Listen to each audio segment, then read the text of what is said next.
Hey, it's me, Chuck. I'm not in my shop today. I'm with my buddy Johnny B.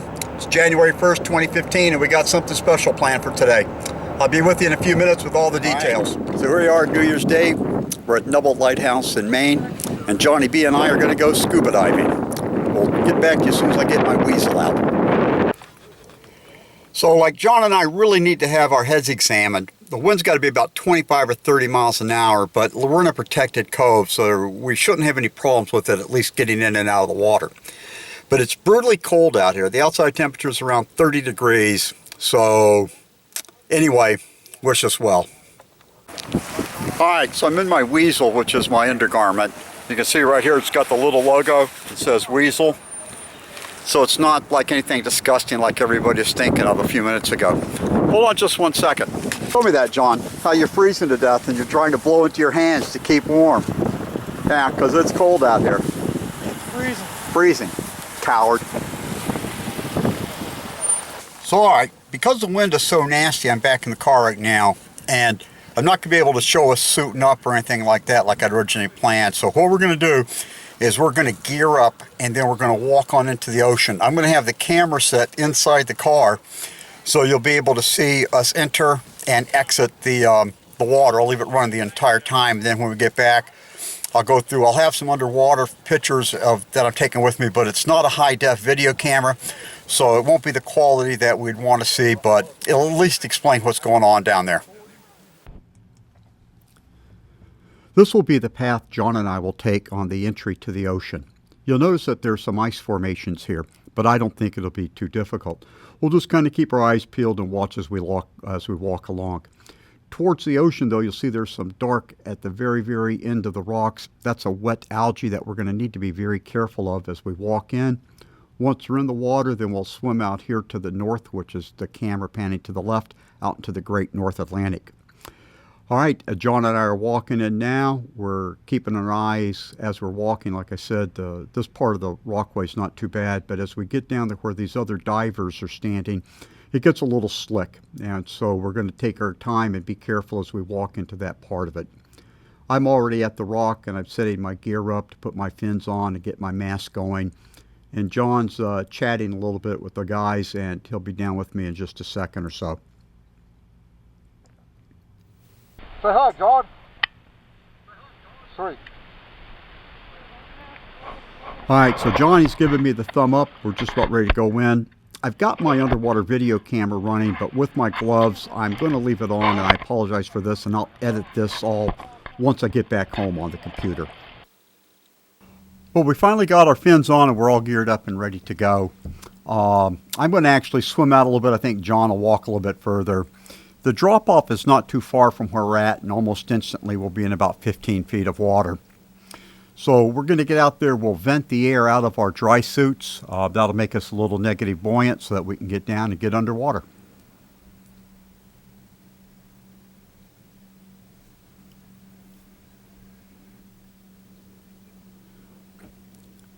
It's actually warmer in the water at 38 degrees than it is on the shore with the wind blowing. Okay, I'm underwater and John will be just a second or so behind me. You know, we've been diving together since it seems like Moby Dick was a guppy. We have hundreds and hundreds of dives together, and I trust John wherever we go. Right now, he's taking the lead with the navigation. Although we've dove this cove so many times, we pretty much know where we are and are asleep with it. One thing we're finding out immediately, though, is there's just not a lot of life out here. In fact, all of the lobsters have left. They've gone out to deeper water. And a lot of the vegetation is kind of dried up with the winter. So we're just not seeing a lot of the plush life and flora that we normally see at this part of the ocean. We are about ready to come up across a little cluster of starfish, and that's actually covering a bit of the ocean floor over here. They're not doing much. They've found little homes and they're just kind of hanging out, whatever it is that starfish do. But they're the first sign of life out here that we've seen on the ocean so far, so now we know that we're not part of a lifeless planet.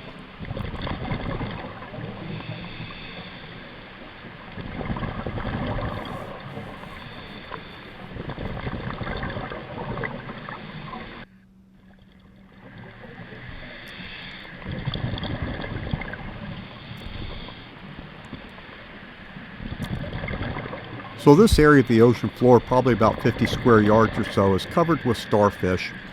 And I've noticed as I'm starting to swim up there, I'm going to come across a boulder in just a few seconds that is like the town meeting of all starfish. I'm sure there's a scientific name for a starfish town meeting. I don't know what it is, but this one boulder seems to be just completely covered with it, and they're 2 or 3 deep. So it's kind of an interesting sight. I can't recall if I've ever seen that before. And finally, it looks like Johnny B's found something else alive on the ocean just as we're in our dive. It's a crab. He's going to fool around with it for a little bit just before we exit the water.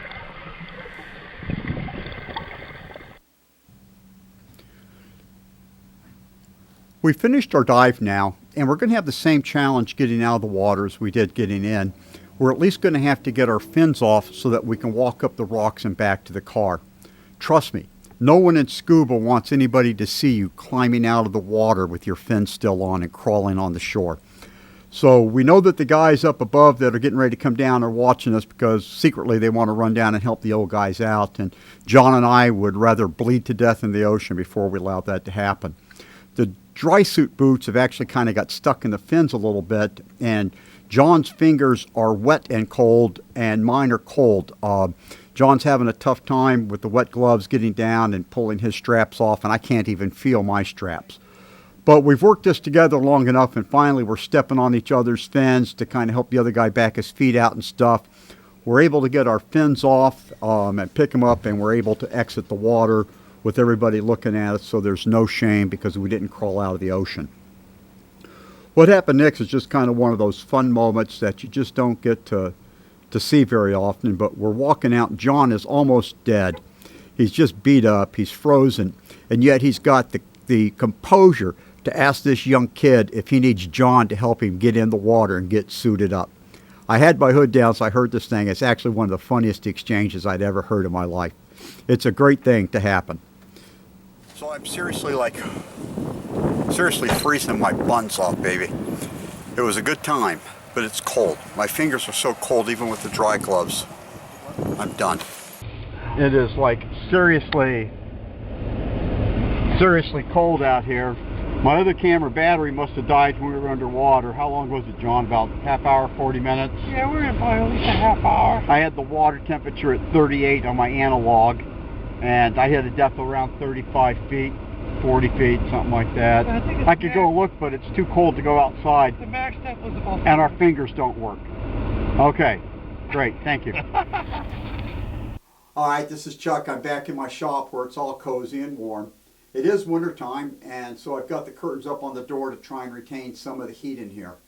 I can honestly tell you in about the 25 years or so I've been a diver, including an instructor, that was one of the coldest days that I'd ever been out. The water wasn't so bad at 38 degrees, but the air temperature with that horrific wind was just enough to take all the heat away from you. But I wouldn't have traded that time for anything. I figure at 65, if I'm out there doing something like this every year, then there's still a lot of hope for me. So anyway, I'm back in the shop. I'm about ready to start another project. I want to thank everyone for watching, and I look forward to doing some more things with you guys.